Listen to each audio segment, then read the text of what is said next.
whatever language you are. What language you prefer? Because you gave introduction in English. Yes, generally we prefer Hindi, Guruji. Okay, generally you prefer Hindi, na? That's what I became confused. I was thinking that if you are speaking in English, then the class would be in English. Okay, no problem. So Hindi is my first language. Hindi हमारी मातृभाषा है, तो that is better for me also. मतलब English भी suitable है, but आप भी जानते हैं कि मातृभाषा में जो बोलने में मजा आता है वो दूसरी भाषा में नहीं आता है. ओके, तुकाराम प्रभु भी यहाँ पे हैं. तुकाराम प्रभु बहुत इंस्पायरिंग पर्सनालिटी है. जब से मैं उनको कॉलेज के दिन से देख रहा था, मुझे याद है मैं उनके कॉलेज में एक बार सेशन देने के लिए गया था. उज्जैन में जब रहता था तब वो कॉलेज में पढ़ाई करते थे. तब से बहुत बहुत सिंसियर भक्त हैं और बहुत अच्छी लीडरशिप पोजीशंस के द्वारा बहुत प्रचार कर रहे हैं. उनके फेसबुक पोस्ट में देखता रहता हूँ, बहुत रेगुलर फेसबुक पोस्ट पे वो जिंदल भक्ति वेदांत लाइब्रेरी की फोटोज और वो सब, सेंचुरियन यूनिवर्सिटी, बहुत अच्छा प्रचार कर रहे हैं आप लोग. आज का टॉपिक बहुत अच्छा है, इंटरेस्टिंग टॉपिक है, रीचिंग इज द एसेंस. और मैं इसके बारे में जब सोच रहा था कि क्या डिस्कस करना चाहिए, श्रीमद् भागवतम में 10वें स्कंद में एक सेक्शन आता है जब भगवान श्री कृष्ण अपने मित्रों के साथ वृंदावन में जाते हैं, वृंदावन जंगल में जाते हैं. तो वहां पे गर्मी का समय रहता है वो, और गर्मी के समय होने के कारण वृक्ष जो हैं भगवान को छाया देते हैं. वृंदावन में इस प्रकार से सब कुछ ऑटोमेटिक होता है. भगवान को अगर ठंडी हवा चाहिए है तो ठंडी हवा चलने लगती है. अगर हॉट चाहिए तो सूरज आ जाते हैं. तो सब कुछ ऑटोमेटिक है, भौतिक संसार जैसा नहीं है. तो जब भगवान इस प्रकार से जा रहे थे, वहां पे गर्मी का मौसम था, तो ऊपर से वृक्षों ने उनको ढक लिया, जिससे भगवान को ठंडी हवा भी मिल रही थी और छाया भी मिल रही थी. तो उस समय भगवान वृक्षों की तारीफ करते समय एक श्लोक बोलते हैं जो कि हमारे टॉपिक से बहुत रिलेटेड है. उस श्लोक में भगवान बताते हैं कि किस प्रकार से हर व्यक्ति का जिम्मेदारी है कि वो पूरे संसार के भले के लिए कार्य करे.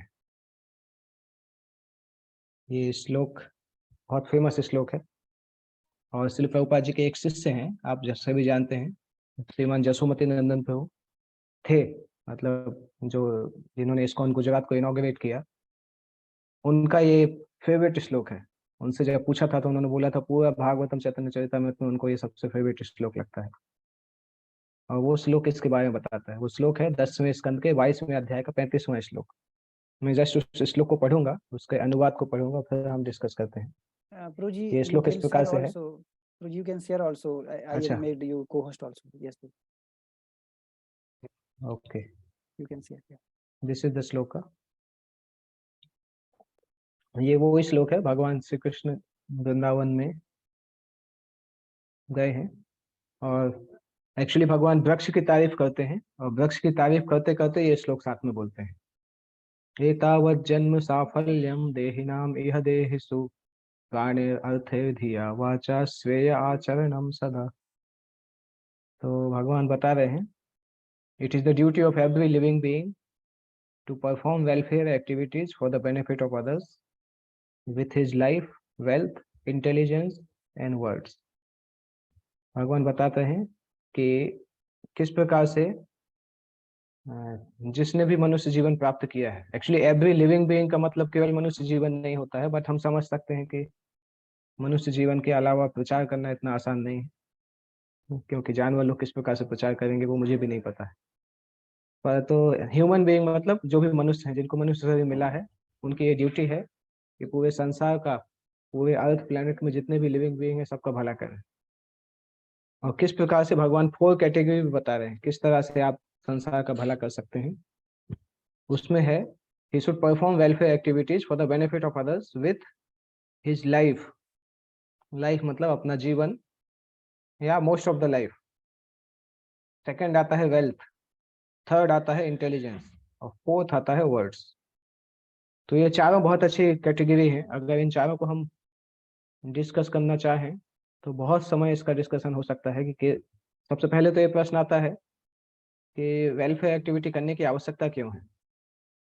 संसार में वास्तविकता में ज्यादातर लोग जो हैं वो सेल्फिश टाइप के होते हैं।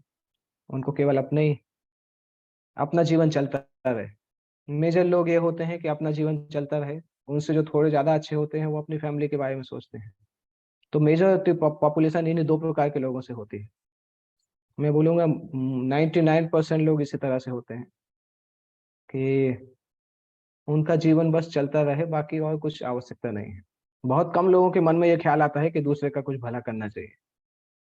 प्रभुपाद जी समझाते हैं, फिलैंथ्रोपिस्ट लोग जो होते हैं, जो हॉस्पिटल्स खोलते हैं, सब खोलते हैं, उन वो कम से कम सेल्फ सेंटर्ड नहीं है, थोड़ा सा भला सोच पाते हैं, परंतु उनको पता नहीं भला करना कैसे है। तो यहाँ पे इस श्लोक में बताया जा रहा है कि व्यक्ति 4 तरीके से भला कर सकता है। तो सबसे पहली बात कि आउट ऑफ ग्रेटिट्यूड इस तरह से करना चाहिए। जैसे फॉर एग्जाम्पल, आप सभी लोग, मोस्ट ऑफ द जो पार्टिसिपेंट्स हैं वो सभी कॉलेज के स्टूडेंट होंगे या वर्किंग डिवोटीज होंगे, और आप कॉलेज में या मंदिर में इस्कॉन के संपर्क में आए होंगे कॉलेज के टाइम पे जब आप स्टूडेंट थे। और इसलिए शायद ये एग्जाम्पल हो सकता है ब्रजेंद्र कृष्ण प्रभु ने भी आपको दिया होगा, उन्होंने क्लास अटेंड किया होगा, क्लास दिया होगा पहले। तो ये हमारे कॉलेज का इंसिडेंट है, फाइनल ईयर का एक इंसिडेंट है।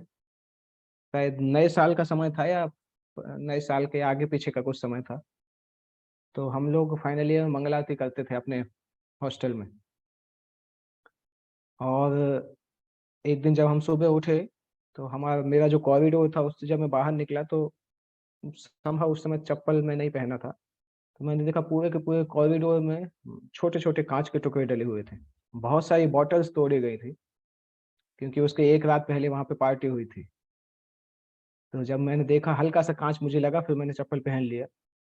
तो उस कांच के ऊपर चलते चलते मैं गया टॉयलेट में सुबह मंगल आरती के समय 4, 4:15 बजे। तो मैंने देखा कि टॉयलेट में वॉश बेसिन में पूरा कुछ गंदगी भरा हुआ था, और एक हमारा कलीग था, उसका मुंह उसी गंदगी वाले वॉश बेसिन में डूबा हुआ था, और वो उसी तरह से लटका हुआ वहां पे था। और मैंने देखा एक व्यक्ति जहाँ पे नहाते हैं वहां पे डला हुआ था, सो रहा था। पूरा गीले कपड़े थे, वो सो रहा था, उसको होश नहीं था। तो तब मैंने देखा कि यही लोग जो फर्स्ट ईयर में मेरे साथ में थे, मैंने उनको देखा कि माता पिता के साथ वो आए थे, माता पिता उनको हॉस्टल में रख के गए थे, कितने सीधे साधे थे। मैं देख के आश्चर्य हुआ कि 3 साल के अंदर व्यक्ति कितना बदल गया। तो हम देखते हैं कि जैसे जैसे स्टूडेंट लाइफ में हम आगे जाते हैं, एटलीस्ट 11th 12th क्लास तक तो माता पिता के साथ रहते तो बिगड़ने नहीं देते हैं माता पिता, कुछ ना कुछ करके थोड़ा बहुत बचा लेते हैं।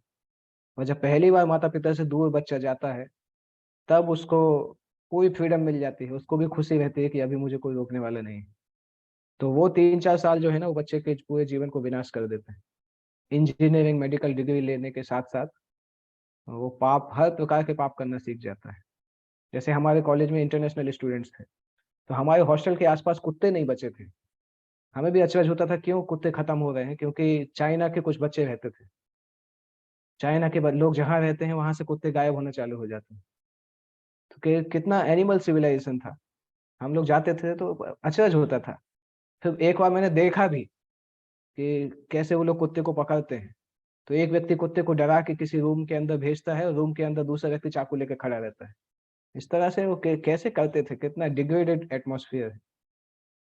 तो अगर हम, जैसे अगर कोई नदी चल रही है और नदी में अगर हमें नदी के बहाव के विपरीत जाना है या एक जगह पे खड़े भी रहना है, तो एक ऐसे पिलर की जरूरत पड़ती है जिसके सहारे से हम अपनी जगह पे खड़े रहे। अगर वो पिलर हमारे पास नहीं है तो नदी के अपोजिट जाना तो दूर की बात है, अपनी जगह पे खड़े रहना भी मुश्किल होगा। कलयुग इस तरह से चल रहा है, संसार का जो माहौल है इस तरह से चल रहा है कि पाप का बहाव चारों तरफ है। आपके मोबाइल के क्लिक बटन से लेके हर जगह आपको पाप का प्रभाव दिखाई देगा। पहले व्यक्ति को पाप करने के लिए कम से कम कहीं जाना पड़ता था, कुछ इंडेवर करना पड़ता था। आजकल पाप करने के लिए आप इंटरनेट पे बैठ जाओ और माउस को क्लिक करो, पाप करना चालू कर सकते हैं। इतना आसान हो गया है पाप करना। तो ये जो पाप की नदी बह रही है ना, इतनी डेंजरस है कि अगर हमारे पास कोई सॉलिड पिलर नहीं है, कोई खंबा नहीं है पकड़ के रखने के लिए, तो हम टिक नहीं सकते हैं, चाहे हम कितने भी शक्तिशाली हो, चाहे कितनी भी कल्चर्ड फैमिली से आए हो, परंतु इस पाप की नदी के सामने टिक नहीं सकते।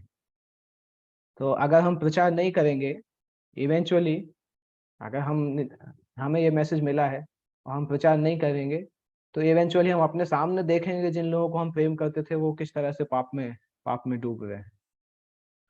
तो मैं ये मानता हूँ कि अगर किसी व्यक्ति के अंदर थोड़ी सी भी दया की भावना रहती है, या थोड़ी सी भी कृतज्ञता रहती है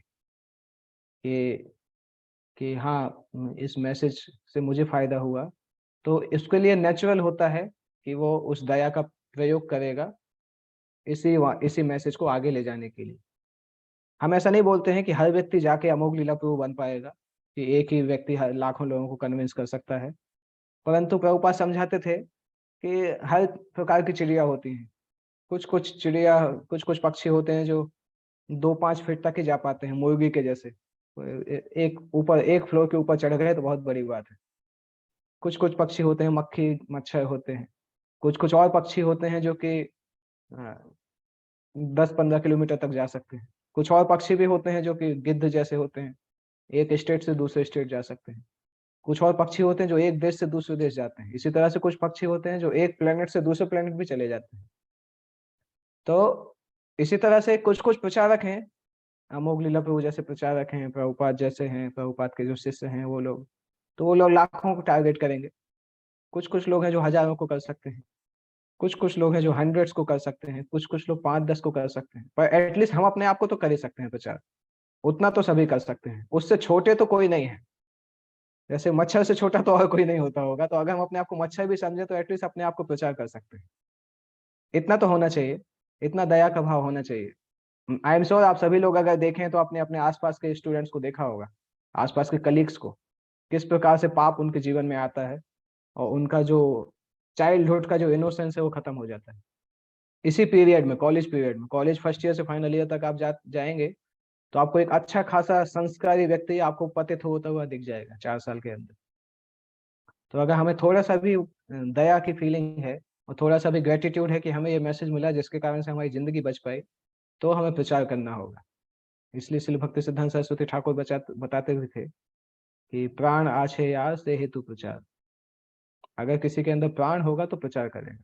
इसका मतलब क्या है? अगर कोई प्रचार नहीं करेगा तो वो उसके अंदर प्राण नहीं है। इसलिए प्रभुपाद बोलते थे कि ठीक है, सेल्फ प्रैक्टिस करना अच्छा है, परंतु बाकी 50% जो है वो आएगा जब हम दूसरों को लेके आएंगे। जैसे आज हम कितने लोग हैं? 20 लोग हैं। अगर आप लोग जिम्मेदारी लेते हैं कि एक साल के अंदर कम से कम 5-5 लोगों को लेके आएंगे, तो एक साल के अंदर यही 20 100 में बदल जाएंगे। और वो 100 5-5 की जिम्मेदारी लेंगे तो अगले साल 500 हो जाएंगे। इस तरीके से एक्चुअली चेंज आता है सोसाइटी में।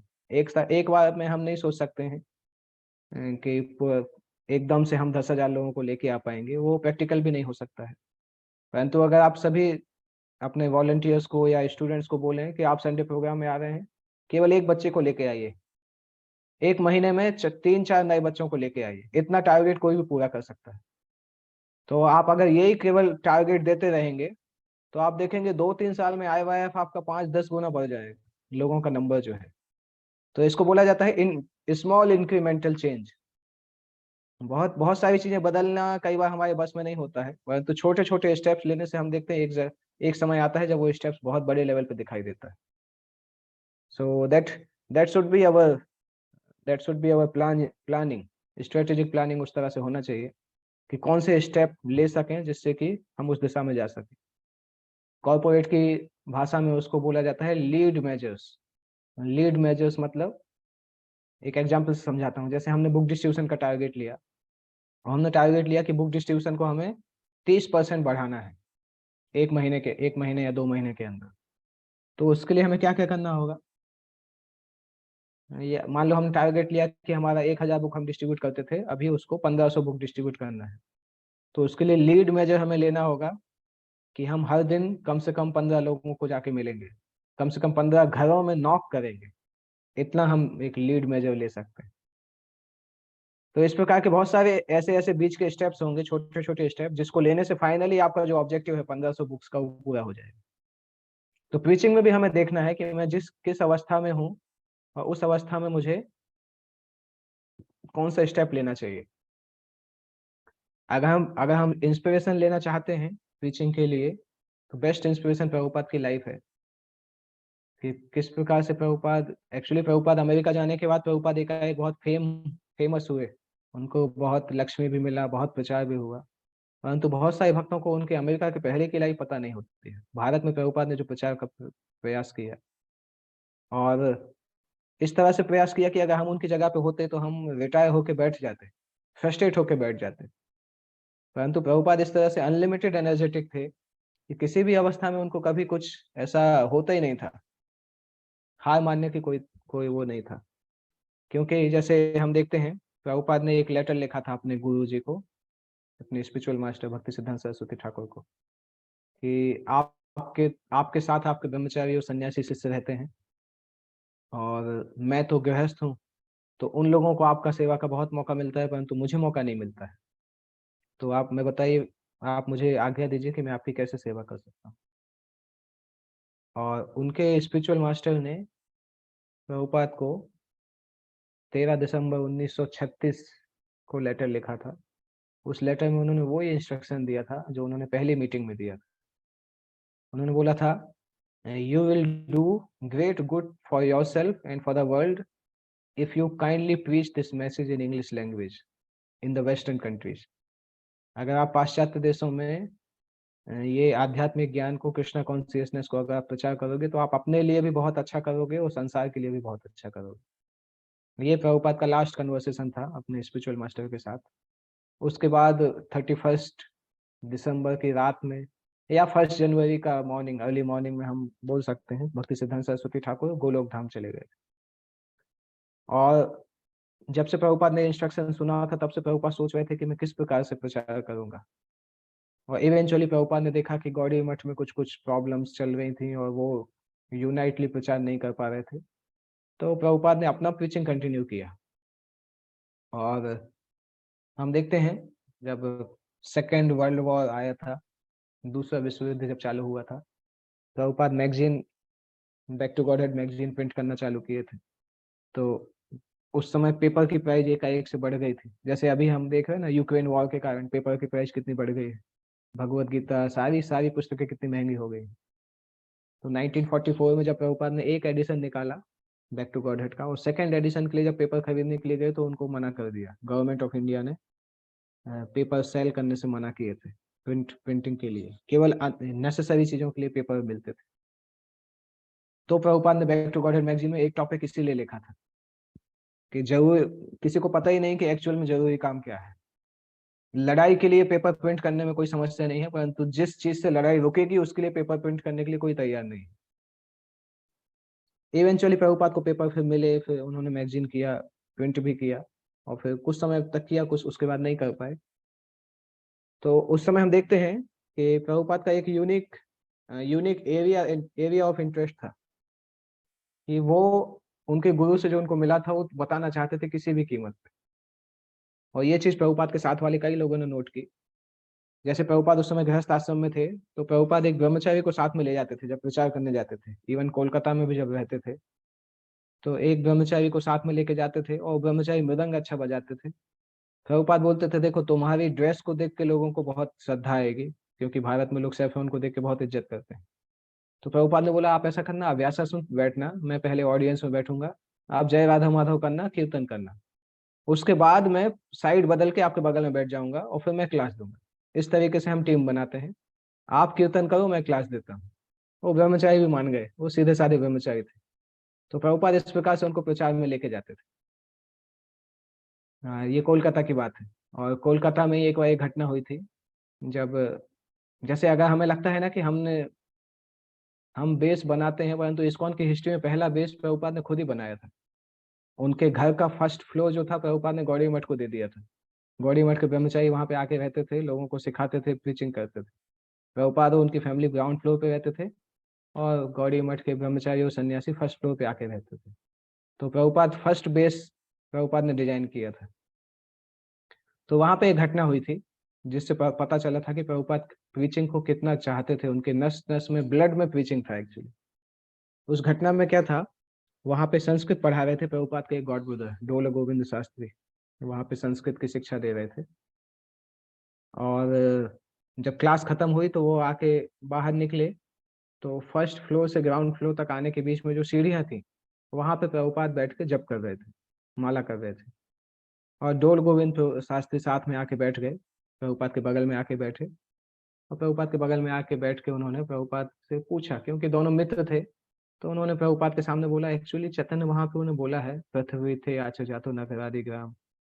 ये श्लोक मुझे समझ में नहीं आता है और मैं पूरी तरह से कन्विंस भी नहीं हूँ कि पृथ्वी का मतलब क्या है। अभी तो कृष्णा कॉन्शियसनेस बंगाल से ही बाहर नहीं निकल पा रहा है, चैतन्य महाप्रभु ने बोला पूरी पृथ्वी में जाएगा, ऐसा कैसे हो सकता है।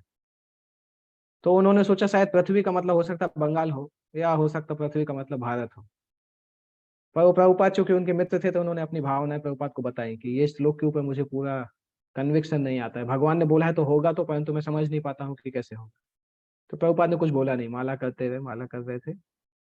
और माला करते करते प्रभुपाद सीढ़ियां नीचे से उतरते हैं, और प्रभुपाद बोलते हैं कि सीढ़ियां उतर के 2 कदम नीचे जाके फिर घूम के उनसे बोलते हैं कि अगर चैतन्य महाप्रभु ने बोला है तो होगा, कोई तो ये श्योर है कि ये होगा। और ऐसा बोल के प्रभुपाद फिर 2 सीढ़ियां और उतर गए। तो प्रभुपाद के विश्वास को देख के डोल गोविंद शास्त्री को अच्छा लगा, और प्रभुपाद फिर से 2 सीढ़ियां उतर के फिर पीछे मुड़ के बोलते हैं, किसी दिन भक्ति सिद्धांत सरस्वती ठाकुर का कोई मूर्ख शिष्य समुद्र को पार करेगा और पाश्चात्य देश में जाके प्रचार करेगा। उस समय एक्चुअली उन्होंने एक एग्जैक्टली मूर्ख शब्द नहीं बोला था, प्रभुपाद ने इंग्लिश में इस तरह से बोला था, one of the lolly disciple of भक्ति सिद्धांत Saraswati Thakur one will cross the border, cross the ocean and go and preach, इस तरह से बोला था। तो जब ये बोला तो डोल गोविंद शास्त्री को ऐसा लगा कि भक्ति सिद्धांत का शिष्य तो मैं भी हूँ, हो सकता मैं जाऊँ और प्रचार करूँ। और सोच ही रहे थे मन में इस तरह से। तो प्रभुपाद 2 सीढ़ियां और नीचे उतरे और पलट के बोलते हैं, और तुम वो नहीं होगे, तुम भक्ति सिद्धांत के वो शिष्य नहीं हो। इस तरह से बोल के प्रभुपाद चले गए। डोल गोविंद शास्त्री ऑफेंडेड हो गए एक्चुअली, कि मैं नहीं होगा तो क्या अभय बाबू होंगे, ये तो गृहस्थ है, ये तो पैसा कमाने में लगे हैं, ये क्या करेंगे। इस तरह से उनके मन में विचार आया और चले गए। वो बात वहीं पे रह गई। बाद में जब प्रभुपाद सफल हुए तब डोल गोविंद शास्त्री को पता कि अभय बाबू ने इतने साल पहले वो बात बोली थी, जब जब कोलकाता में रहते थे। सीताकांत बनर्जी लेन की बात है, जब प्रभुपाद सीताकांत बनर्जी लेन में रेंटेड हाउस में रहते थे, उस समय की ये घटना है। और ये घटना जब बाद में भक्तों को पता चली, क्योंकि प्रभुपाद ने नहीं बताई, परंतु डोल गोविंद शास्त्री ने गौड़ी मठ के कुछ लोगों को बताई थी, और गौड़ी मठ के लोगों ने प्रभुपाद के शिष्यों को बताया ये घटना कि प्रभुपाद ने इस तरह से बोला था।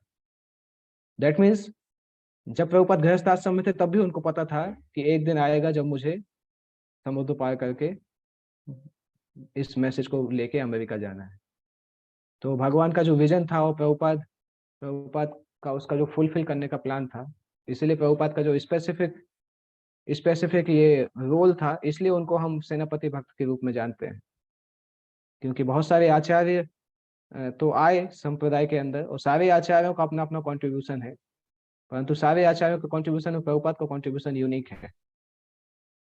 हम देखते हैं चैतन्य महाप्रभु ने 6 गोस्वामी उनके बाद आए, और 6 गोस्वामी मेनली बुक राइटिंग में बिजी रहते थे और वृंदावन के धाम को एक्सपेंड करने में बिजी रहते थे।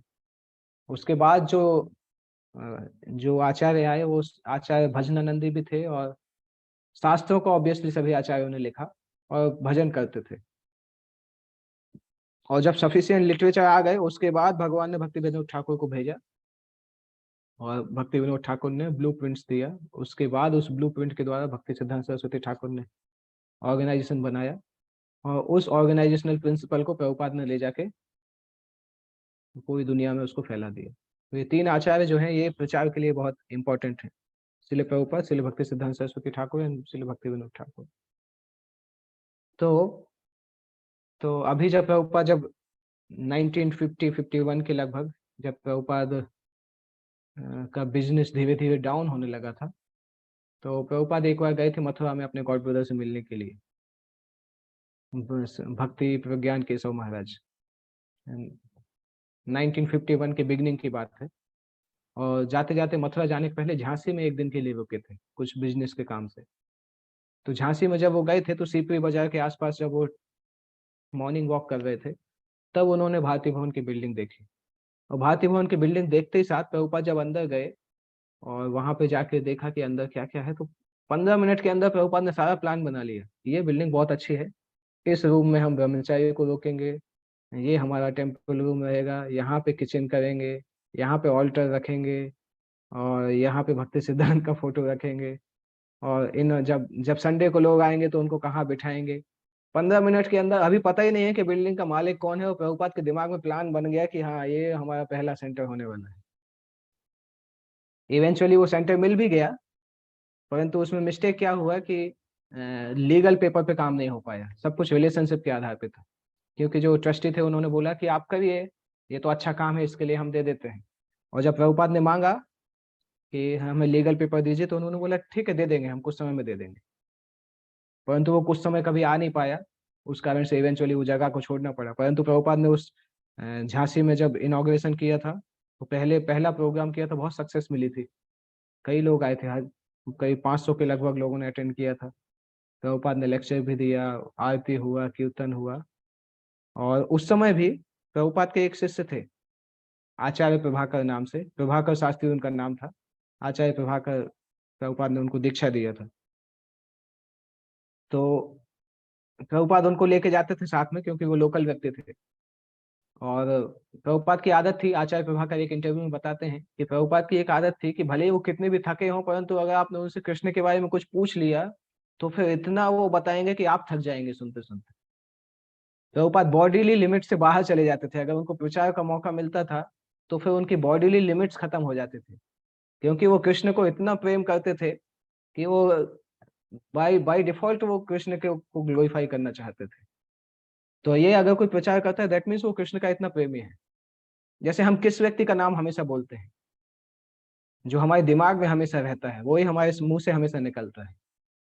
तो अगर किसी के मन में हमेशा कृष्ण भक्ति चल रही है या कृष्ण प्रेम चल रहा है, तभी वो व्यक्ति कृष्ण भक्ति का प्रचार कर सकता है। तो वो हम प्रभुपाद के एग्जाम्पल में देखते हैं।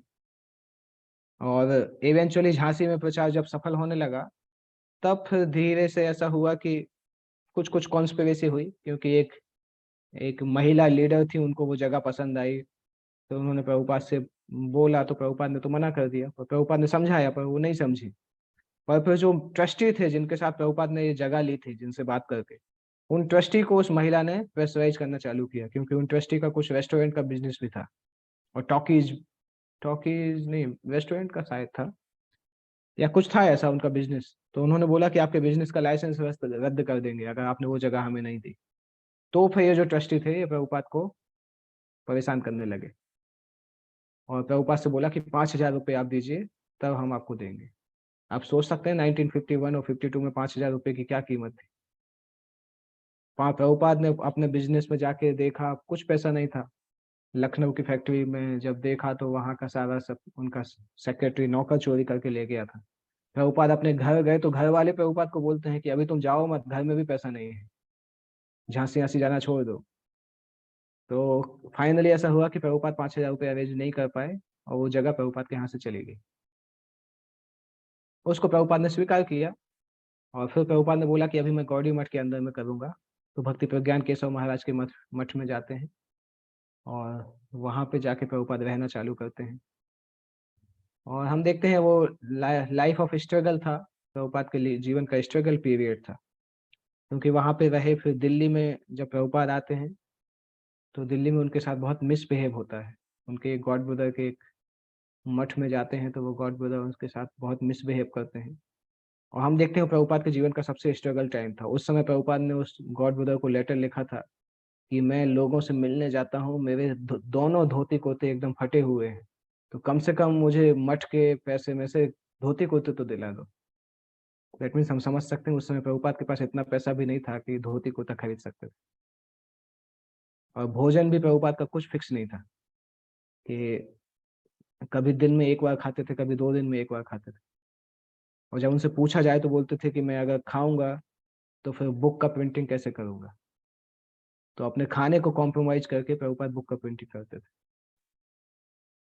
और हम सोच सकते हैं प्रभुपाद के उन स्ट्रगल के कारण आज ऐसा है कि इस्कॉन मंदिरों में हमें हमें ये तपस्या करनी पड़ती है कि कैसे कम खाएं। हमारी तपस्या ये नहीं होती कि प्रसाद नहीं मिल रहा है, ये तपस्या होती है कि इतना मिल रहा है उसको रोकें कैसे। क्योंकि प्रभुपाद के उस दिन उस समय का स्ट्रगल हमें, जब मैंने वो लेटर पढ़ा था तो मुझे बहुत आश्चर्य हुआ था कि ये प्रभुपाद इस तरह से मांग रहे हैं कि मेरे पास धोती कुर्ता सिलाने के लिए नहीं है, कम से कम धोती कुर्ता तो सिला दो, दो एक जोड़ी 2 जोड़ी धोती कुर्ता दे दो। और उस अवस्था में भी प्रभुपाद प्रचार करने के लिए तैयार थे। ऐसा नहीं था कि प्रचार को रोक रहे थे। और दिल्ली में हमने देखा भी कि प्रभुपाद 8-8 किलोमीटर पैदल जाते थे 5 पैसा बचाने के लिए। एक बार एक व्यक्ति ने पूछा था कि आप ऑटो क्यों नहीं करते हो। प्रभुपाद ने बोला ऑटो करूंगा तो बुक प्रिंटिंग कैसे करूंगा, मुझे अपने लिए पैसा खर्च करना अच्छा नहीं लगता है, मुझे पहले इस बुक को प्रिंट करना है और डिस्ट्रीब्यूट करना है। तो ये प्रभुपाद का मूड था कि किसी भी अवस्था में चैतन्य महाप्रभु का जो जो मिशन है, इस मिशन को आगे बढ़ाना है। और जहाँ हम उनकी स्टोरी को बहुत डिटेल में पढ़ते हैं, प्रभुपाद लीलामृत को और प्रभुपाद की जो स्टोरी है, तब हमें पता चलता है कि एक्चुअली इतना बड़ा मूवमेंट इस तरह से हंसते खेलते नहीं बन गया। जैसे भारत की स्वतंत्रता के लिए लोग बोलते हैं ना कि बहुत सारे लोगों ने अपनी जान गंवाई है और तब उसका फाउंडेशन तैयार हुआ, उसी तरह से ये इस्कॉन संस्था जो इतना फ्लरिशिंग हमें दिखाई दे रहा है, उसके लिए उसके पीछे प्रभुपाद का जो अनलिमिटेड स्ट्रगल है वो हम कई बार नहीं समझ पाते हैं। इसलिए हम आने के बाद सोचते हैं ठीक है थोड़ा बहुत कर लिया चल गया, 4 माला कर लिया, 8 माला 16 माला कर लिया चल गया। परंतु जब हम प्रभुपाद की लाइफ को पढ़ते हैं, स्पेशली मैं रिकमेंड करता हूँ भक्तों को कि प्रभुपाद लीलामृत के जो 6 वॉल्यूम हैं वो सभी को पढ़ना चाहिए। एटलीस्ट प्रभुपाद लीलामृत का जो 6 वॉल्यूम सेट है वो कंप्लीट पढ़ना चाहिए। तब आपको पता चलेगा कि इस्कॉन है क्या एक्चुअली, इस्कॉन का फाउंडेशन कहाँ से आता है, किस प्रकार से इस्कॉन को डिजाइन किया गया। तब हमें एक्चुअली वो ग्रेटिट्यूड डेवलप होता है कि जिस व्यक्ति ने केवल कृष्ण भक्ति संसार को देने के लिए इतना स्ट्रगल किया, उसको वो उसको संतुष्ट करने के लिए हमें कितना नहीं करना चाहिए। और तब हमें ये भी फीलिंग आती है कि हम कितना कम कर रहे हैं एक्चुअली। हम सोच रहे हैं कि ठीक है हमने प्रचार किया तो 20-25 लोग भक्ति कर रहे हैं, हो सकता है हमारे बेस में 40-50 लोग रह रहे हैं, परंतु 40-50 क्या है। जैसे मैं बड़ौदा का एग्जाम्पल दूं, ठीक है हम क्लास करते हैं तो हो सकता है 100 लोग आ जाए, 200 लोग आ जाए, तो बड़ौदा की पॉपुलेशन कितनी है, 30 लाख पॉपुलेशन है।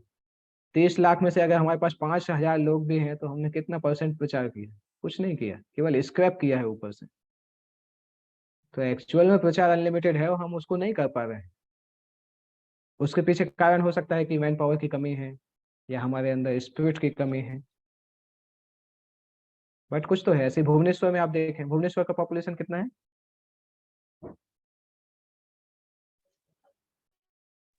लगभग 14-15 लाख हुई। 15 लाख। और हमारे IYF में कितने बच्चे हैं टोटल मिला के, शर्म आ रही बताने में।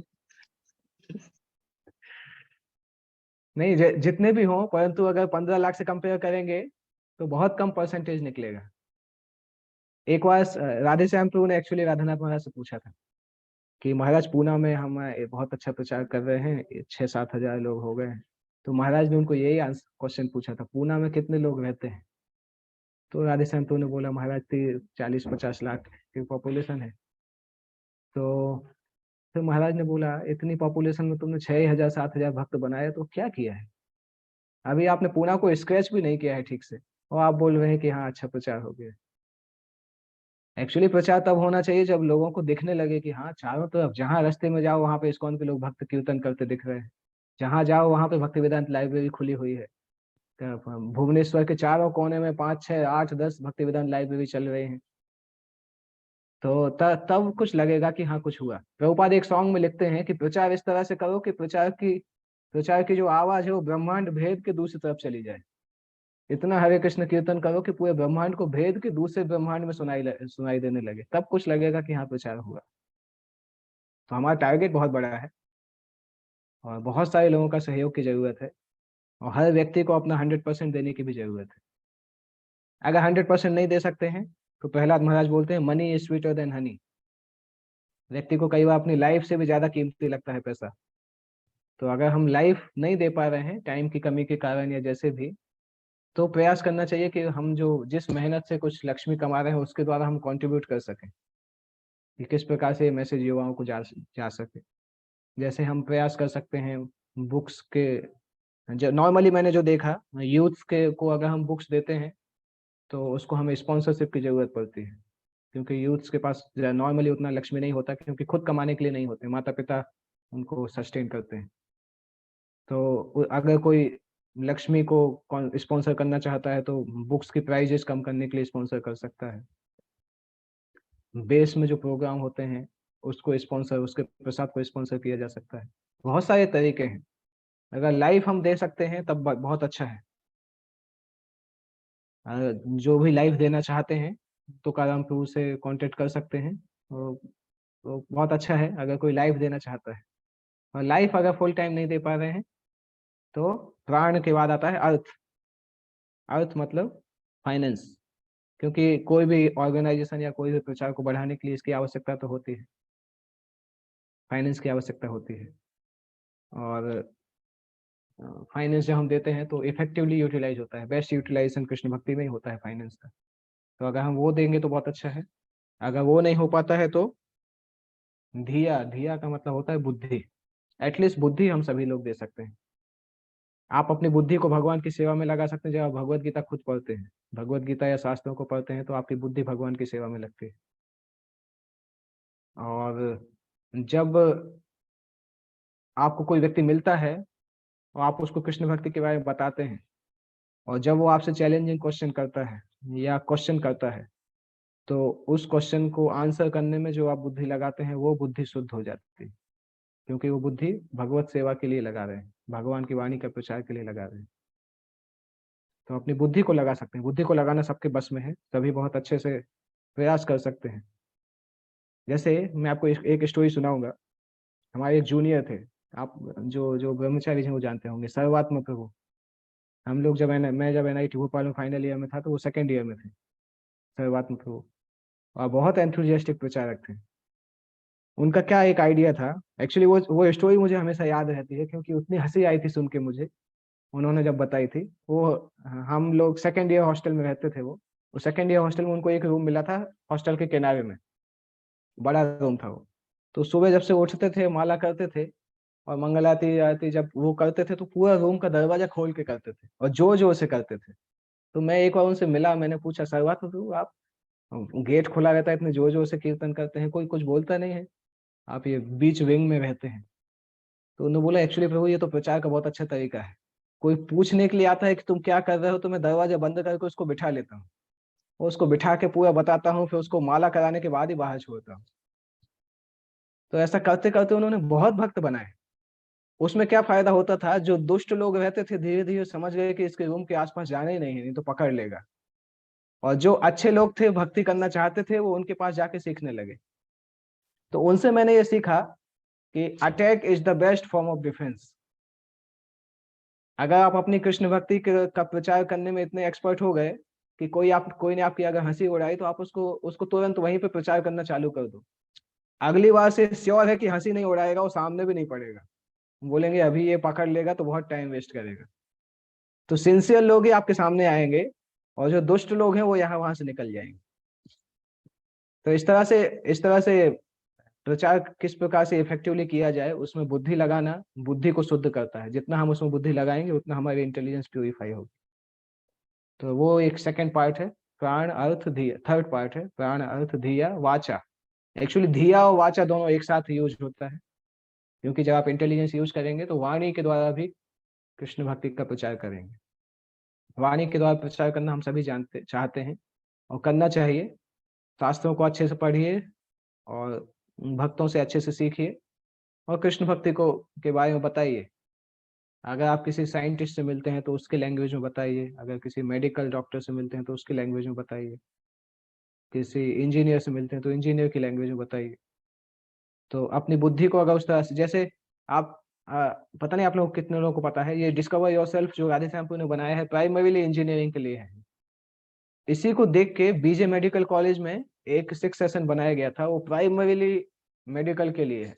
टॉपिक्स भी उसी से रिलेटेड हैं। उसमें जैसे हम एक्सरे एनालिसिस करते हैं ना, तो पहला टॉपिक का नाम यही है, एक्सरे डायग्नोसिस। इंजीनियरिंग के लिए 6 सेशन कोर्स करते हैं तो यही टॉपिक बताते हैं। हम बताते हैं can a scientist believe in God, क्योंकि ये इंजीनियर रिलेटेड टॉपिक है। तो जब मैं वो उनका पीपीटी देख रहा था तो सारे एग्जाम्पल भी एमबीबीएस के एग्जाम्पल थे। दैट मीन्स वो सारा कोर्स ही एमबीबीएस डॉक्टर्स के लिए डिजाइन किया गया था। तो किसी ने इतना बुद्धि लगाया कि उन्हीं कॉन्सेप्ट को उनकी लैंग्वेज में कैसे बताना है, और उस लैंग्वेज में उस कोर्स को तैयार किया गया, उसी लैंग्वेज में उसको ट्रेन किया गया। तो इस तरीके से अगर हम बुद्धि और वाणी को भगवान के लिए लगाते हैं तो उसका बेनिफिट ये मिलेगा कि हमारी इंटेलिजेंस भी प्योरीफाई होगी, हमारी वाणी भी प्योरीफाई होगी। और इवेंचुअली जब आप स्टूडेंट हैं तब तो आप धन के द्वारा सेवा नहीं कर सकते हैं, परंतु जब आप जॉब करने लगेंगे या बिजनेस करने लगेंगे तो आईवाईएफ की मदद कर सकते हैं धन के द्वारा अलग अलग प्रोजेक्ट्स में। और कुछ कुछ लोग होंगे जो कि बहुत बहुत एंथुजियास्टिक होंगे फुल टाइम डेडिकेशन के लिए, तो ऐसे लोग इवेंचुअली आगे चल के आईवाईएफ ब्रह्मचारी के जैसा भी अपना कैरियर सोच सकते हैं। मॉन्क का कैरियर बहुत अच्छा है, एक्चुअली बेस्ट कैरियर है वो। मैं अभी जब भक्ति वेदांत मैनर गया था लंदन, तो वहां पे वो लोग 7 दिन का एक ट्रेनिंग करते हैं, 7 डे मॉन्क चैलेंज। और बहुत सारे वेस्टर्न भक्त आते हैं 7 दिन मॉन्क जैसा रहने के लिए, और वहां पे कम से कम 15-20 लोग इस प्रकार से ज्वाइन कर चुके हैं। 7 दिन के लिए आते हैं, फिर उसी कोर्स को वो 3 हफ्ते कर लेते हैं, फिर वो कोर्स 3 महीने में कन्वर्ट हो जाता है, फिर 3 महीने रहते रहते फिर व्यक्ति अंदर बाहर जाते ही नहीं। तो इस प्रकार से अलग अलग फेज में हम प्रचार में मदद कर सकते हैं, फुल तरीके से लाइफ दे के, या अपने धन के द्वारा, अपनी बुद्धि के द्वारा, अपनी वाणी के द्वारा। पर ये श्योरिटी है, जितना भी प्रचार करेंगे उसका कंपाउंड इंटरेस्ट के साथ वापस मिलेगा, आपका हृदय प्योरीफाई होगा। अगर करेंगे तो जो अनर्थ आप महीनों महीनों सालों सालों साधना करके दूर नहीं कर पा रहे हैं, अगर आप अच्छे से प्रचार करेंगे आप देखेंगे वो अनर्थ गायब हो जाएगा, आपके सिस्टम से ही डिलीट हो जाएगा। केवल डिलीट नहीं होगा, शिफ्ट डिलीट हो जाएगा, हार्ड डिस्क से भी गायब हो जाएगा। अगर आप प्रचार करेंगे ना, तो आप खुद ही देखेंगे कि छोटे छोटे अनर्थ जिनसे हम इतने समय से फाइट कर रहे थे वो अनर्थ गायब ही हो गए, पता ही नहीं चलता कहाँ गया था वो। तो ये एक बहुत बड़ा बेनिफिट होता है, बहुत बड़ा रिवार्ड होता है, ब्लेसिंग होता है जो कि भगवान उनको देते हैं जो प्रचार करते हैं। क्योंकि ऑब्वियसली अगर हम किसी के लिए अपना जीवन दे रहे हैं, किसी के बारे में बोल रहे हैं, तो वो व्यक्ति भी तो रेसिप्रोकेट करेगा। तो ये भगवान कृष्ण का जिम्मेदारी है कि प्रचारक को रेसिप्रोकेट करें। इसलिए उन्होंने बोला भी है कि जो मेरे इस वाणी का प्रचार करते हैं वो मुझे सबसे प्रिय है। तो अगर हम प्रभुपाद के मूवमेंट में देखें तो हमारी साधना हमारे लिए इम्पोर्टेंट है, परंतु संसार के लिए इम्पोर्टेंट है कि हम रीच आउट कितना कर पा रहे हैं, कितने लोगों को हम भक्ति में लेके आ पा रहे हैं, ये हमारा पैरामीटर है। तो मैं आशा करता हूँ कि आप लोग इसके लिए तैयार हैं, और कम से कम इतना टारगेट बनाइए कि महीने में कम से कम 5 नए लोगों को जोड़ेंगे। 5 का नहीं बना पा रहे तो कम से कम 3 का बनाइए। महीने में 3 नए लोगों से मिलेंगे, उनको या तो किताब देंगे पढ़ने के लिए या प्रोग्राम में लेके आएंगे। बस यहाँ से स्टार्ट करिए। अगर आप सभी लोग उसके लिए तैयार होंगे तो अगले साल जब हम मिलेंगे तो आप ऑब्वियसली मुझे बताएंगे कि कितना नंबर कितना इंक्रीज हो गया। अगर आप हर महीने 3 नए लोगों को लाते हैं तो नेक्स्ट ईयर इसी समय तक मैं बता सकता हूँ कम से कम आपके 5 गुना ज्यादा लोग हो जाएंगे आईवाईएफ के अंदर। इतना करने के लिए तैयार हैं आप लोग? आई थिंक इतना के लिए तो हो सकता है, 1 महीने में 3 लोगों को लाना कोई बड़ी बात नहीं है। ओके, तो यहाँ पे एंड करते हैं हम। अगर किसी को कोई प्रश्न पूछना है तो पूछ सकते हैं।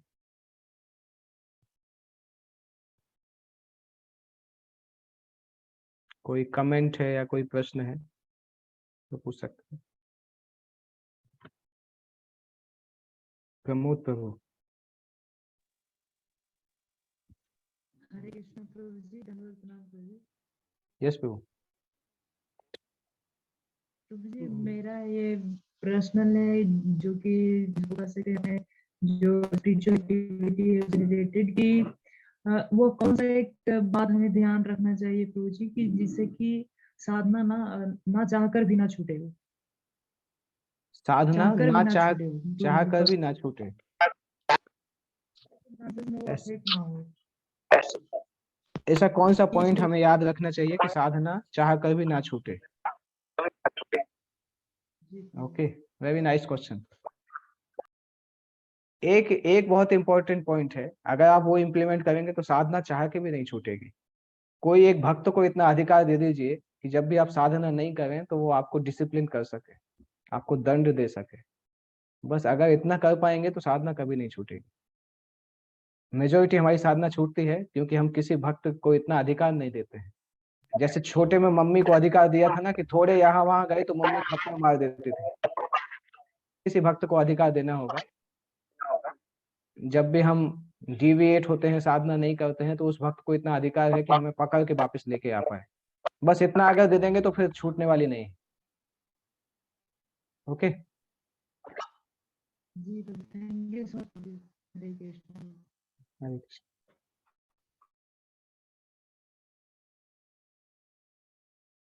ओके, प्रभु जी, थैंक यू सो मच प्रभु जी। हरे कृष्ण। Thank you. हरे कृष्णा प्रभु जी। हरे कृष्णा प्रभु जी, धन्यवाद, प्रणाम। यस प्रभु जी, कुछ कॉलेज वगैरह में प्रीचिंग करने के लिए कुछ मतलब शुरुआत में अप्रोच करने के लिए कुछ टिप्स आप बता सकते हैं क्या? कुछ जैसे शुरुआत में हम किसी नए कॉलेज को कैसे अप्रोच कर सकते हैं, किसी भी संस्थान को उनसे प्रचार, मतलब जस्ट फर्स्ट स्टेप, मतलब कैसा क्या होना चाहिए, वो एक चीज। फर्स्ट स्टेप के लिए एक्चुअली कॉलेज हायरार्की में आपको देखना होगा किसके पास जाने से ज्यादा फायदा होगा। कई बार हम कॉलेज में सबसे ऊंचे व्यक्ति के पास जाते हैं तो फायदा नहीं हो पाता है। तो आपको वो चूज करना होगा कि कौन सी ऐसी अथॉरिटी है। थोड़ा सा रिसर्च करना होगा कि कौन सी ऐसी अथॉरिटी है जो कि इन सब चीजों में देखती है। स्टूडेंट अफेयर्स के जो डीन होते हैं, ये सब लोग उस काम को देखते हैं। और साथ साथ अगर आप और रिसर्च करेंगे तो पता चलेगा कि किस व्यक्ति का स्वभाव कैसा है, परमिशन कहाँ से आसानी से मिलेगा। बेसिकली हमें परमिशन चाहिए है, हमें अपना पर्सनालिटी डेवलपमेंट कोर्सेज बताना है और वन टाइम प्रोग्राम का परमिशन लेना है कॉलेज के अंदर, जिससे कि हमें फर्स्ट ईयर के बच्चे पहली बार में मिल सकें। और अगर कॉलेज हमें 6 सेशन का परमिशन देता है तब भी बहुत अच्छा है। तो अप्रोच करते समय हमें केवल अपना एक वाउचर बताना है। वो वाउचर ऐसा होना चाहिए कि बहुत ज्यादा रिलीजियस नहीं दिखे, वो स्टूडेंट वैल्यूज के ऊपर ज्यादा दिखे, जिससे कि परमिशन आसानी से मिल जाए। और वन टाइम प्रोग्राम हम टॉपिक रखते हैं, सेमी स्पिरिचुअल टॉपिक रखते हैं, आर्ट ऑफ माइंड कंट्रोल भी रखते हैं। बहुत सारे टॉपिक्स हैं उससे रिलेटेड जो कि स्पिरिचुअल भी हैं और वैल्यू बेस्ड भी हैं। तो अगर हमें वन टाइम प्रोग्राम और 6 सेशन का परमिशन मिल गया, मतलब आपका स्टार्ट हो गया, आपकी इनिंग्स स्टार्ट हो गई। अभी आप कितने रन आप बना पाएंगे वो डिपेंड करता है कितना फॉलो अप करेंगे। ओके,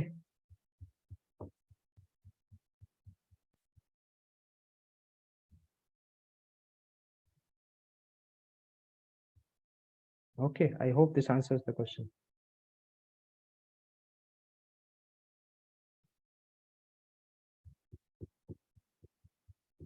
ओके प्रभु, सो अगर कोई और प्रश्न नहीं तो एंड कर सकते हैं। तुकाराम प्रभु, आप कुछ कमेंट अगर बताना चाहें। एक्चुअली सारे क्वेश्चन के आंसर तुकाराम प्रभु दे सकते हैं, बहुत एक्सपीरियंस भी हैं, एंथुजियास्टिक भी हैं। सारे क्वेश्चंस के आंसर हैं उनके पास। तो जी हम लोग चाहेंगे एक बार आप फिजिकली भुवनेश्वर आए। फिजिकली ऑनलाइन फिजिकली भुवनेश्वर, ठीक है प्रभु, विचार करता हूँ। गौर पूर्णिमा के बाद का मेरा शेड्यूल अभी तक मैंने कुछ बनाया नहीं, तो उस समय सोच सकते हैं। वैसे मैं अभी नेक्स्ट मंथ मायापुर जाने वाला हूँ, पर मायापुर से सीधे यहाँ पे आ जाऊंगा क्योंकि उसके जस्ट बाद प्रोग्राम यहाँ पे है। हाँ प्रभु, ये भी अच्छा है। ठीक है, टच में रहेंगे, बताऊंगा आपको। ओके प्रभु, थैंक यू सो मच प्रभु जी, इतना अच्छे सेशन देने के लिए। इस प्रकार से प्रभु जी हमें रेगुलर आपके एसोसिएशन की जरूरत है। आप सब लोगों का एसोसिएशन मिलता रहेगा तो हम लोग भक्ति में अच्छे से का साधना भी कर पाएंगे और श्रील प्रभुपाद की मूवमेंट के लिए भी कुछ कर पाएंगे। तो बहुत बहुत धन्यवाद प्रभु जी, आपका अपना अमूल्य की समय देने के लिए। तो हम सभी भक्त प्रभु जी का एक बार धन्यवाद देंगे हरे कृष्ण महामंत्र बोल के। हरे कृष्णा कृष्णा कृष्णा हरे हरे, हरे राम राम राम हरे हरे। राम हरे हिज राम राम राम हिजगणेश वंशीधारी प्रभु की जय। जगत गुरु श्री जय। प्रभुपाद की जय जय। हरे कृष्ण। हरे जय।